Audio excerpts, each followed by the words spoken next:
Drew Sutton Leadership Show, lighting the way with real leaders, real stories, and real impacts. Because when leaders stop growing, the darkness wins. All right, welcome to another amazing episode of the Drew Sutton Leadership Show. Today, we're answering the question, how do leaders shape culture instead of being shaped by it? To talk about that, we have our guest, Jens Delport. From a one-way ticket to a one-day wedding, Jens and Natalie Delport turned radical faith into a creative movement. As founders of Alignment Media, they live out their calling, helping brands, leaders, and communities tell stories that inspire action and create impact. Jens is also an author, coach, and mentor known for building teams, empowering entrepreneurs, and turning vision into reality. Okay, welcome to the show, Jens. Hey, Drew, it's so good to be on the show with you. I'm excited what the viewers will experience and will receive this 45 minutes that we're together. I'm super pumped about this. I'm especially excited about this because you and I share two huge passions. That's culture and leadership. We're missionaries at heart, trying to bring the kingdom of God into the business world. And so today's conversation hopefully is going to give folks some really tangible tools to do that. So I'm super, super excited to have you on the show. Yes, definitely. And the first thing I can definitely say is that with culture, my company's name is Alignment Media, but it has to do with, if you want to not be a victim of culture, there is an alignment that is needed. And it starts in the heart and your mindset. And if once you have that in place, things actually go smoother than we realize. All right, this is what I do as well. I do culture sessions for enterprises, and I help managers and leaders set up teams that I say have flow, just like a pro athlete team. But it's all about the alignment. When you and all your team members know what's most important and know how you're going about to get that, that is you. It's not just an additive. Oh, I got some great people on my team. It's not just systems. Oh, I got great people on my team and systems that augment us. Everybody comes to work excited. They're super energized. You know the work that you're doing matters. And then people start picking up the slack and you really have a championship team. That's 100% true, because alignment, and then the book that I wrote about architecting culture, alignment is one of my biggest chapters because it has so many elements to it. For instance, if you align with the position that you have as a man of God, suddenly there's so many things that come into place that you didn't even think of. Or if you align with I love this one, the original design that God has made us, that we are not weak, but we are more than conquerors, or we are aligned with our gender, for instance. What happens is so much pressure gets removed, so much stress gets removed, and you can actually do the calling and the assignment that you've been called to do. Man, that's so refreshing to hear somebody speak that boldly in today's society. The way that I like to say it is, imagine you get off an airplane and you're in LA, you get off an airplane and you're trying to find the bus to where you're going. And there's two buses. One bus says, on the front of it says to the mountains. And on the other bus, it says to the beach. Now, those are two opposite directions. Both teams could be called, one called to the mountains, one called to the beach. Both are great buses. But if you're called to the beach and you get on the bus to the mountain, you're going to cause trouble, or it's just you're not going to be able to support the team. Now, there's a third bus, and that third bus has no title on it, which is what most companies are, which is what most businesses are.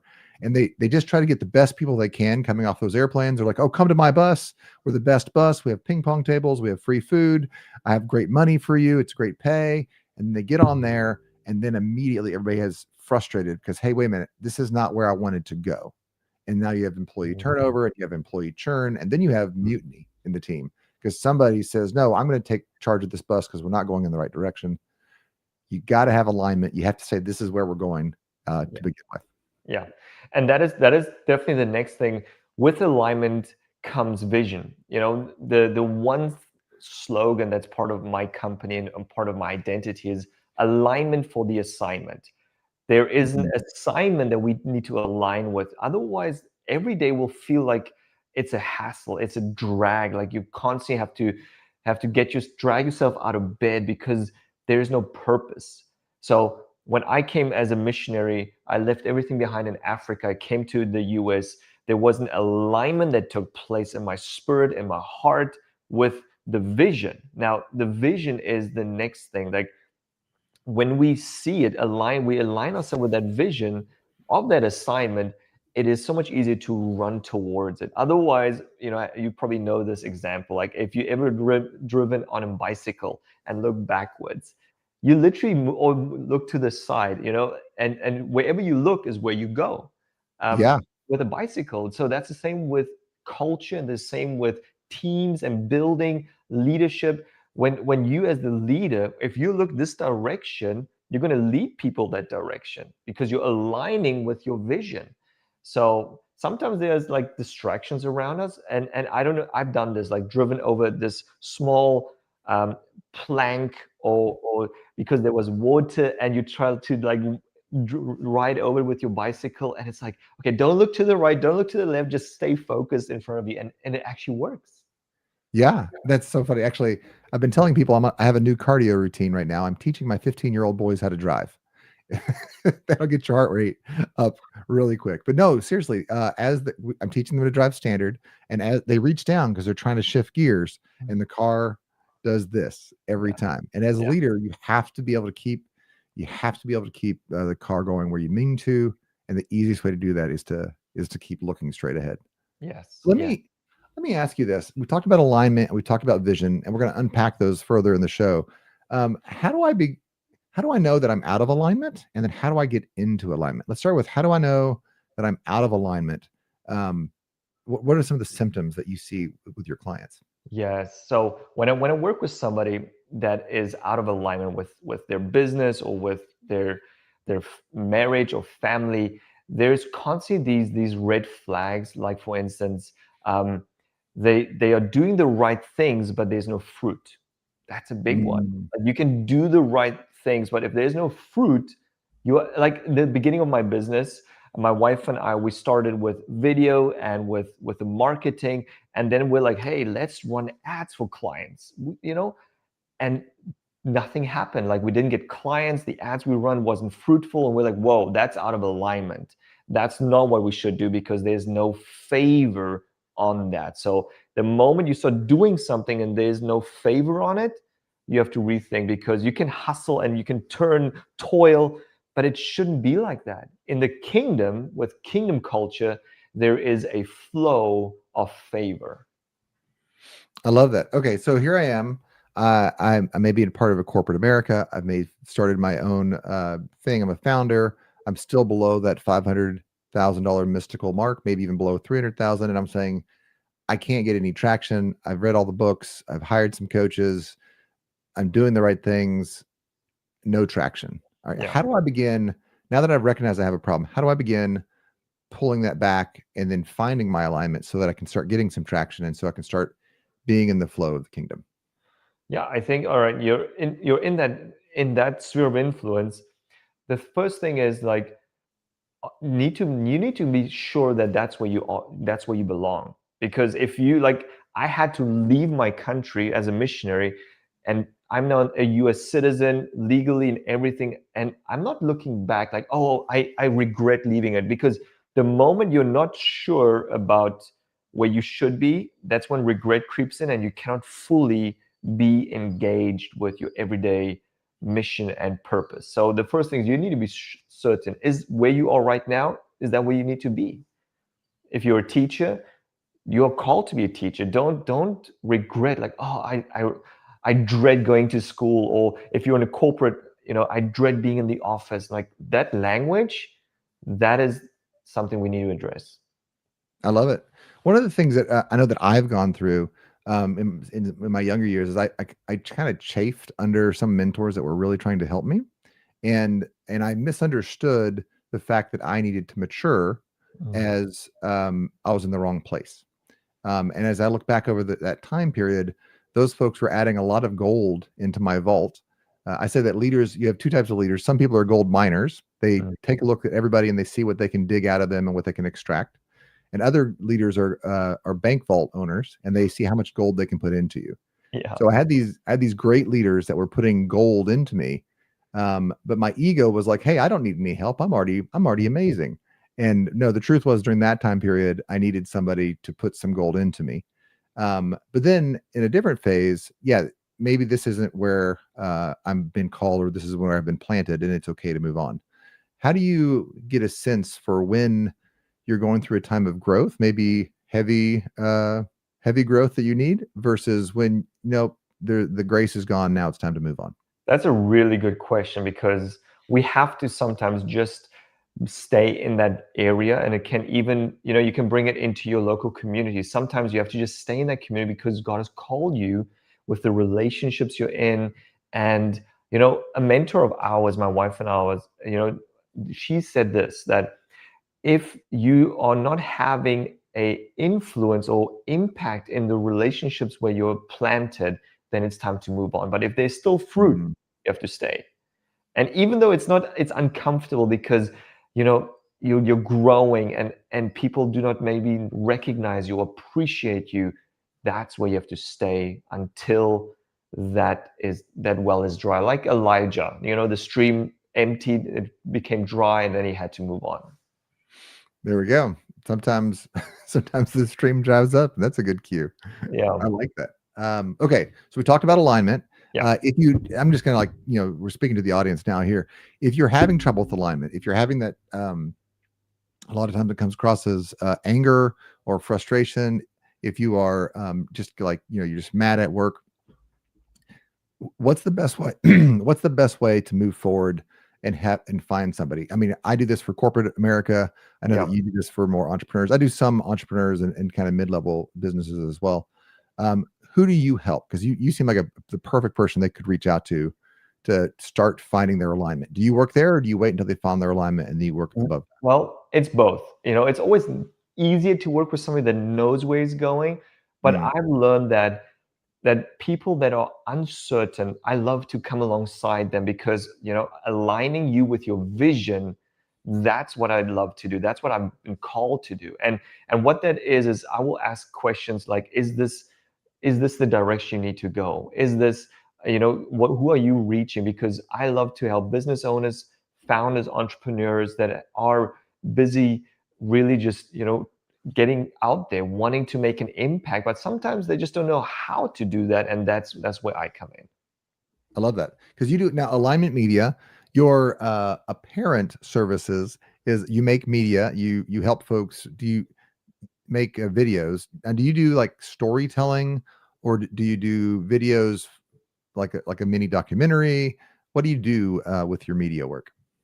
So it is both. It is a mini documentary, but it has to do regarding their business. Like, for instance, a mini series of a coffee shop and how people can learn about their brand and their culture, because many people love to be engaged with the story. That's Yeah, where I come in, and I'm like, wow, how can we bring a real story into that business, into that company? Because people will partner with you because they see the authenticity.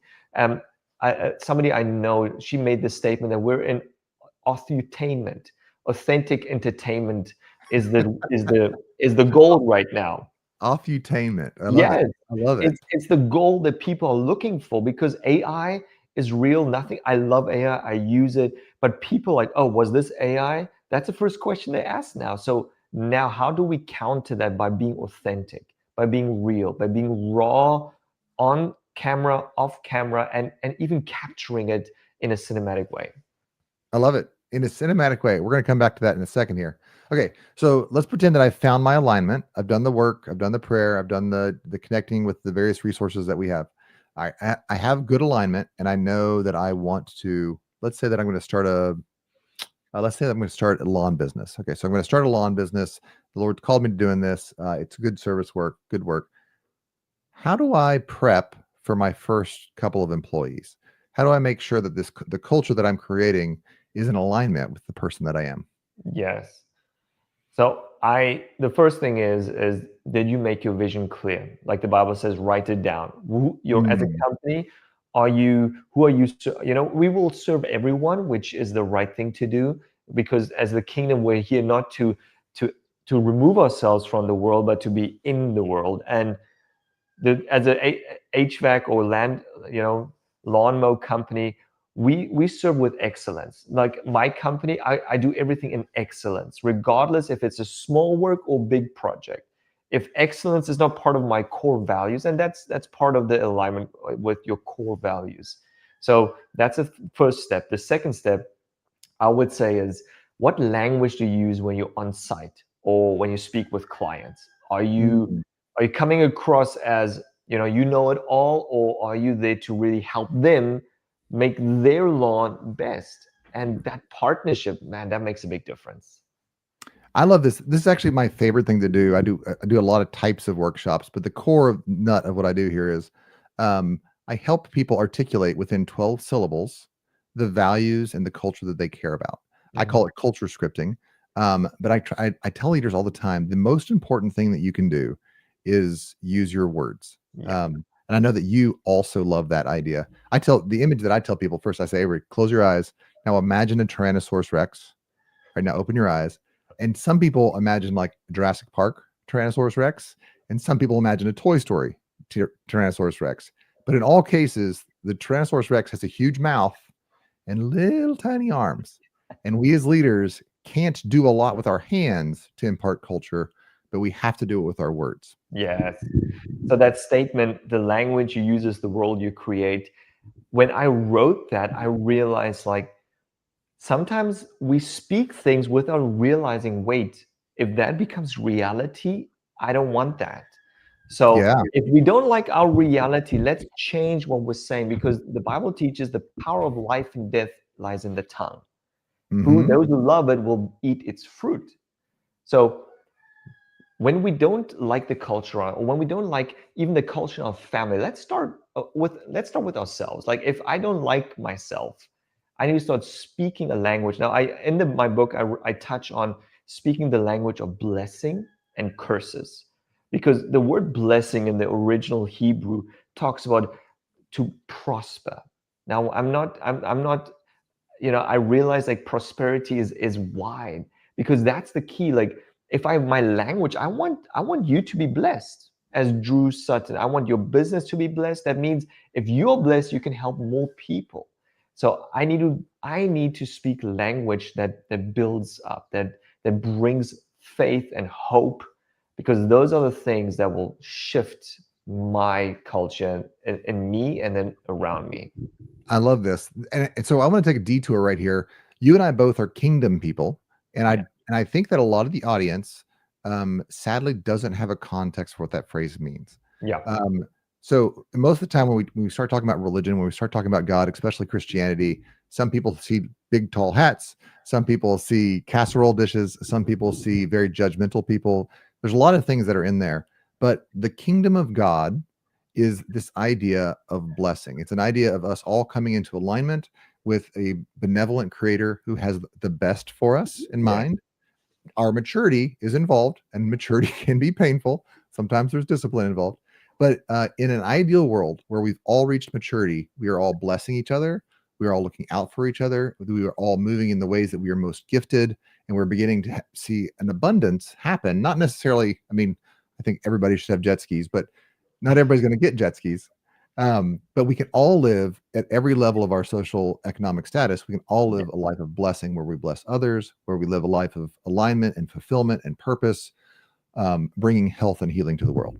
100%. Because the kingdom of God, I explained it like this: in heaven, we're not there in it as a believer, or if you're still on the fence and you're thinking about it. But in heaven, there are certain characteristics that are amazing, that are splendid beyond our imagination. Now, the Bible says, let it be on earth as it is in heaven. So Yeah. that means I have a responsibility to find out how is it in heaven, and what can I do as a person, as a human being that has limitations on the earth. So I align my heart and mind with the creator. And then I'm like, wait, he is a good God, so I can do good. And suddenly the atmosphere around me, the culture, becomes more like heaven. And I think that is what people miss, because yes, just to wait to one day get there, that's great, but there's more here that we need to embrace. So, and I think this helps people understand your previous phrase, which is alignment for the assignment. If you see life as, I think there's two ways to look at the world. There is as much there's a grabbiness, there's a gluttony, there's a I, Yeah. I, I need to get as much as I can get. There's the bumper sticker that says I'm spending my kid's inheritance. On the Rothschild side of things, there's the I'm going to build this eternal family wealth, and we're going to have black robes and lead the world in Illuminati's, right? There's this I'm going to consume for me. I'm going to get what I can get and then give it to myself. On the other side, there's the kingdom worldview, which says we live on a beautiful planet, this amazing rock that the Lord gave us that's going to provide for all of our physical needs. Yeah. As they say, the world's a mess, but it's still the only place you can get a great steak. Um, and so, how can I curate this earth so that the next generation and so that my neighbors and so that my kids and my great great great grandkids have a far more prosperous place than I inherited. So there's this caretaker, which is the person that's the gardener that's prepping the garden. And then there's this consumer who's saying, hey, what can I get for me? And so asking the Lord, what assignment am I on? Yeah. Really starts to let you not to live a life that's like plugged into eternity as opposed to a life that's plugged into everything I can get for Yes. me. That's so good. And when it comes then to, once you have that understanding and you bring it into your company, into your business, into your family, then your relationships change, because Mm, you're aligned already on a level that it's beyond yourself. So when I teach clients to create videos like we're doing today, to make an ad or to being on camera, the biggest thing that they are afraid of is, what will people think of me? I'm not ready. mm, And it is so self-focused. So then I teach them saying, listen, the moment you stop thinking about yourself, start thinking about the person that you have been assigned to influence, assigned to impact, it actually shifts your focus away from the overwhelming fear to, wait, what I'm saying now is important for that individual to hear. yes. And I think that I love it. Even the work, even the acceptance of the assignments is removing yourself from you, and then you're on mission. You're out doing something, and you're carrying this message. Yeah. Um, and I think that maybe that's where you start talking about authority. I think authority in the workplace is drastically misunderstood. I think that we think authority is positional. I literally teach leadership, and a lot of people come at leadership and saying, "Oh, this is when people will have to obey me, or maybe this is when I'll do something nice and people will like respect me and then obey me because they like me." But we look at leadership in terms of like and trust and that type of thing. But there's a level of authority that you get when you are executing and finishing that assignment. So talk to me That's about right. authority, the difference of authority and just like regular run of the mill leadership. Yes, that is interesting. So a good friend of mine, he's a mentor. He's really been very successful in the corporate world.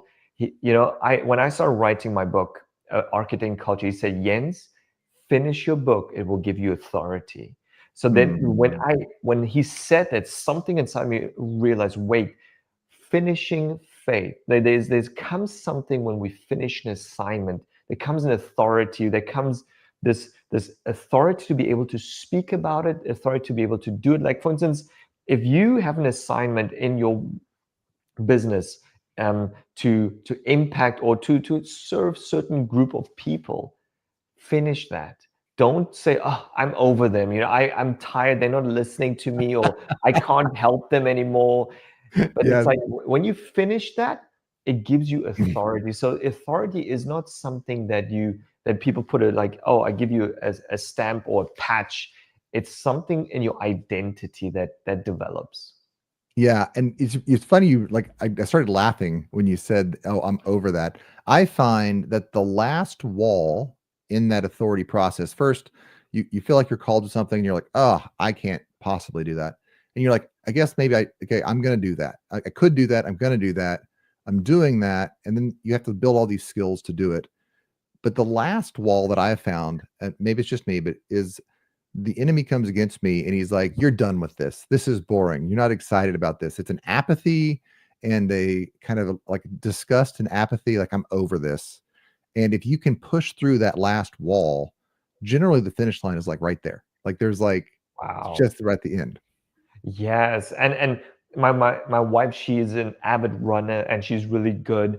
And she said when she trained for her first marathon, it's like you the first half is easy, but it's the second half, and then the last couple of miles where like either you want to give up, you're like you're done.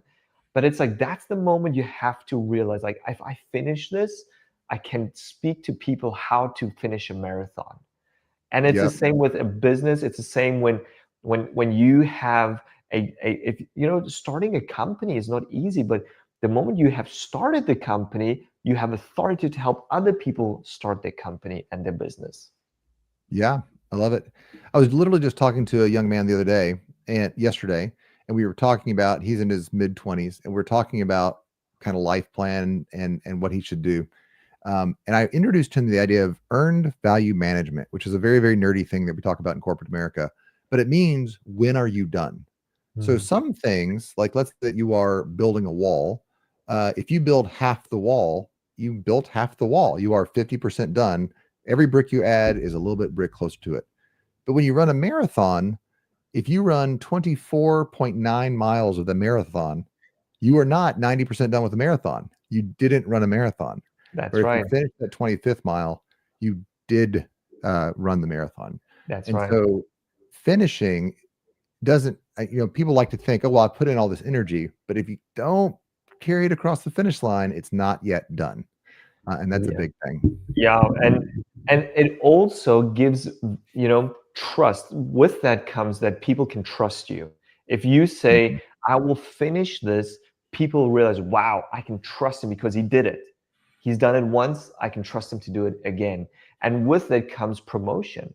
With that comes so many blessings and favor because you finished the assignment God has assigned to you, or your boss has asked you to do, or your clients have asked you this to finish a certain project. It gives favor.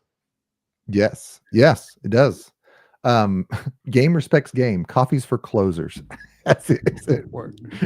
Okay. Well, we've talked a lot of theory here, which gets me jazzed up. I'm a theologian at heart. I probably should have been a pastor, but instead I said, hey, I want to be a missionary to the business community and help people walk through those tough moral decisions that they have to walk through while making money and leading their teams. Um, let's talk about business specifically, because you run a media company. Yeah. Um, who is your favorite client? Tell me your story about the person that you worked with, the work you did, and then how it absolutely changed their life. Wow. So I worked with a mortgage company and a tech company in the mortgage space. You know what I loved about them? First of all, very professional corporate company, and I love working with them as well. But what I loved was that at an event that I went and they asked me to help produce a company video and an event video. And I had the privilege to sit down at an evening dinner with the CEO and really top executives of that company, and we had dinner. And the next moment, the food is coming. I turn to the CEO. I'm like, "Hey, can I just say a blessing over the food? Just want to say thank you. Pray." He's like, "Yeah, sure." So I pray, very simple prayer, just Jesus, thank you for this food. And the next day, I get a LinkedIn message from one of the executives say, "Thank you for doing that. I haven't experienced that since I was 4 years old." Ah, And I realized, wow, just I was myself. I was confident who I am.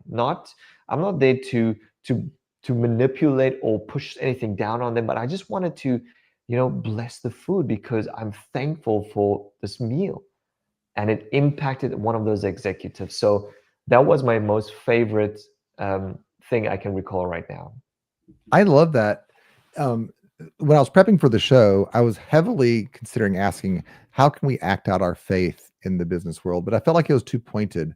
And I love what you brought up here, because it goes back to authenticity. Yeah, It goes back up to unashamedly, not, and I love it also that you said it wasn't like you were trying to make a scene, you were trying to Like, let me remind everybody that I'm a Christian, and so I'm going to bless this food. It was coming from a place of genuine. I carry the seed of the divine with me that can bless people, and I just want to bless people. Yeah, And I think that we live. I'm actually working on a project right now called Jubilee Capital, where I'm talking about how do we rethink the way we do venture capital and private equity to bring the kingdom of God to this world. I think that somewhere in the 90s, um, we we thought we didn't want God in the workplace anymore, and that maybe he was oppressive, or maybe that it was discriminatory, or I don't know why, but and so we stopped bringing those little seeds of blessing to our coworkers and to the work that we do and to our clients.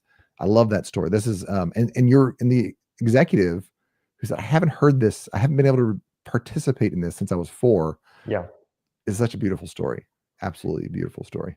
Yeah, and there are multiple moments after that that I've had opportunity to, because that's what I love. I love to partner with the owner, the CEO, because as you know, you do leadership with top executives. That category of people, including myself, we are the most lonely people out there. They It's can be these true. lone rangers because they are on such a high level. Who do they talk to about really deep things in their own heart and lives? This is actually this is the exact reason I do what I do. I actually consider the business side of what I do and the leadership work that I do um, as MacGuffins. You're a film guy, so maybe you appreciate this. Alfred Hitchcock said every good film has a MacGuffin. It's this thing that drives the plot forward in the movie. So it's the Ark of the Covenant in the Raiders of the Lost Ark. It's the Infinity Gauntlet in the Avengers series. There's always this like thing that carries the movie forward, but the richness of the stories is in the relationships of the people around the MacGuffin. Mhm. So the work that I do is actually kind of a MacGuffin. Like I show up and we teach skills and we make progress, but it's for those conversations of saying, hey, listen, you can be open with me, and I'm not going to reject you, and we can talk about the stuff that you want to talk about. Yeah, that's so good. I love that. And it's such a good example. Love that. Okay, so what are you excited about going forward? So here we are. We're this is going to date the show here, but we're October of 2025. What do you see in the next 6 months for Alignment Media? So for Alignment Media, in the next 6 months, definitely a a bigger impact content wise. So I'm really excited that where I'm right now is a new studio that we are able to build. We're in the last phase of this studio, and what we truly want to do is we want to bring content out there that it equips people, that helps them align with the vision, and helps them architect a culture that is truly a kingdom in the business, in any sphere, actually, if you are willing to receive it. So the next 5 6 months, growth, impact, and ultimately to leave a legacy for my children. Yeah, I love it. Absolutely love that. All right, so you work with companies, you work with founders, CEOs, startups.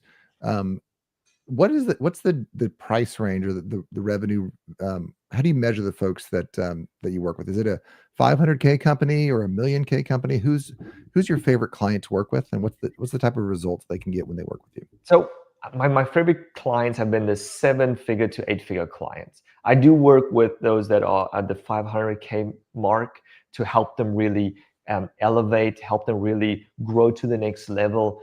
But the 7 to 8 figure entrepreneurs, kingdom owner, business owners, it doesn't need to be kingdom necessarily, but those are the people because they have the the investment to really put into their business, to use video, to use marketing, and especially video to bring their message out there, their brand, to grow all those elements.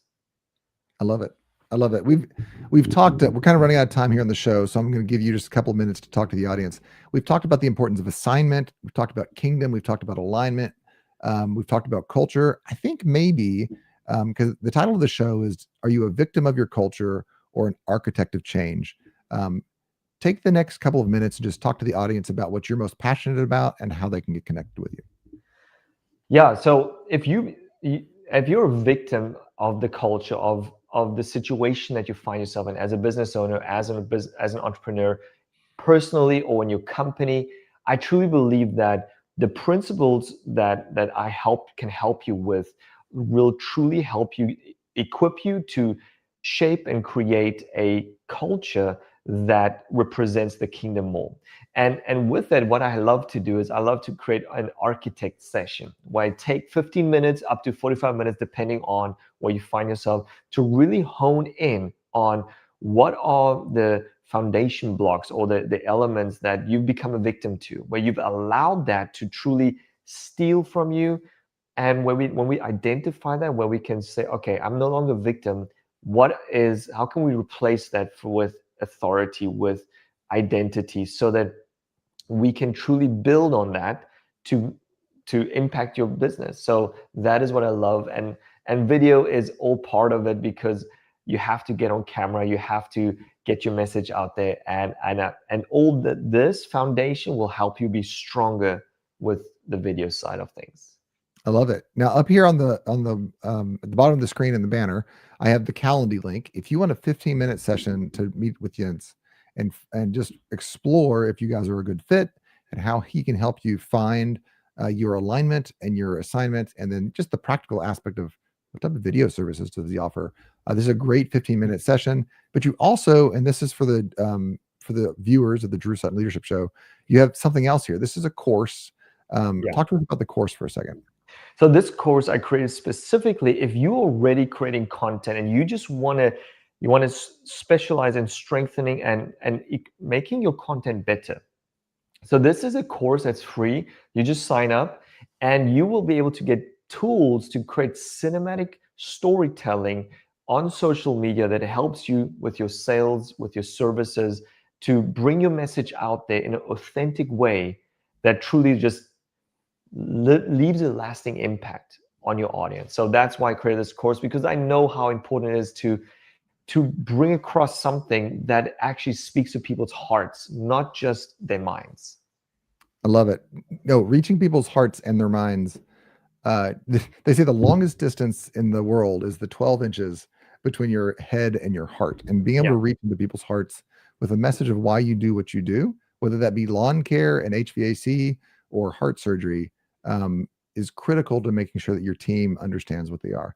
I'm going to throw in the comments here. I've put in the Calendly link already, and now here is the course overview. If you want to get Jens's course and begin that effort to level up your content creation strategy, it's there for you.